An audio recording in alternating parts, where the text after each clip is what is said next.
महंगाई के खिलाफ आवाज उठाना जुर्म बन गया। सदर एम्प्रेस मार्केट में फ्रूट और पथारा माफिया का बोल न्यूज की टीम पर कातिलाना हमला, कैमरा छीन लिया। कैमरामैन, रिपोर्टर्स और ड्राइवर पर बदतरीन तशद्दुद किया गया। छुरियों से वार करके लहूलुहान कर दिया गया। फ्रूट माफिया ने खातून को भी बदतरीन तशद्दुद का निशाना बनाया। पुलिस ने खानापुरी के लिए 4 अफराद धर लिए। असल मुल्जिमान ताहाल नहीं पकड़े जा सके। गवर्नर सिंध कामरान टिसोरी का बोल टीम पर तशद्दुद का नोटिस। एडिशनल आईजी कराची से वाक़े की तफसीली रिपोर्ट तलब कर ली। सहाफ़ती तंजीमों की जानिब से बोल की टीम पर हमले की मजम्मत की गई।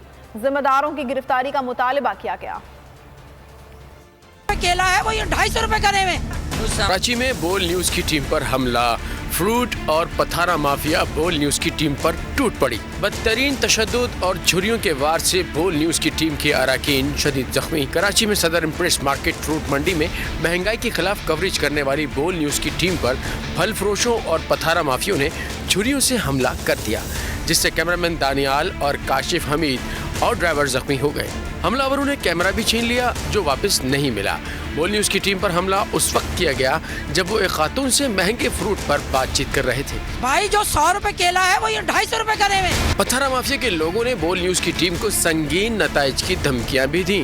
कैमरामैन और ड्राइवर को शदीद जख्मी हालत में अस्पताल मुंतकिल कर दिया गया। खातून जो है महंगाई के बारे में बात करी, उसके बाद खातून को जो है थप्पड़ मारने के लिए आए। उसके बाद जो है हमने बोला तुम्हारे घर में माँ बहनें नहीं है, खातून पे क्यों हाथ उठा रहे हो। उसके बाद जो है हमारे कैमरे तोड़े, हम लोगों को भी जो है बहुत ज़्यादा। सारे फ्रूट वाले थे, ये सारे फ्रूट वाले थे। बोल की टीम पर हमला करने वाले फल फरोश मुल्जिमान को पुलिस गिरफ्तार नहीं कर सकी। पुलिस ने खानापुरी के लिए 4 मुल्जिमान की गिरफ्तारी जाहिर की है, ताहम हमले के असल मुल्जिमान अब तक आज़ाद हैं। हमले का मुकदमा प्रीटी थाने में दर्ज कर लिया गया है। दूसरी जानिब गवर्नर सिंध कामरान टिसोरी ने बोल टीम पर तशद्दुद का नोटिस लेते हुए एडिशनल आईजी कराची से वाक़े की तफसीली रिपोर्ट तलब कर ली। सहाफ़ती तंजीमों ने वाक़े की मजम्मत करते हुए जिम्मेदारों की गिरफ्तारी का मुतालबा किया है। तो नजर आ रहा है सामने लिखा हुआ है जुल्म मिटने के लिए 2 चीजों से मिटेगा भाई। एक, अदल की कुर्सी पे जो लोग बैठते हैं ना, वो अदल के हिसाब से फैसले करने लगे। दूसरा, कौम निकल खड़ी उस जुल्म के खिलाफ, तो जुल्म खत्म हो जाएगा। या इन दोनों में से कोई एक चीज हो जाए या दोनों हो जाए। अगर 420 का मुकदमा था, उस वक्त अदलिया में जो लोग बैठे हुए केस देख रहे थे, वो पूछते ना यार चीट हुआ कौन है। जब उनको दिखता कोई चीट नहीं हुआ, केस खत्म कर देते। तो जालिम जुल्म कर ही नहीं पाता। 9 जजेस ने नोट बिफोर किया मेरे केस को यार, 1.5 साल चला।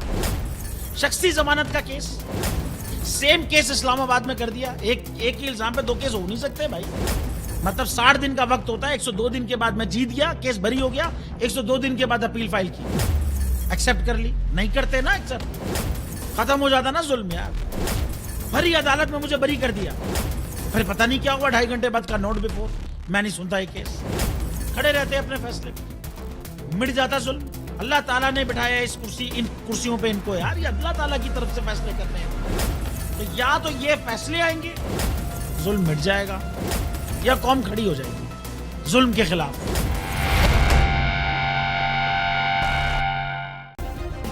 सब्सक्राइब करें और बेल दबाएं ताकि कोई खबर रह न जाए।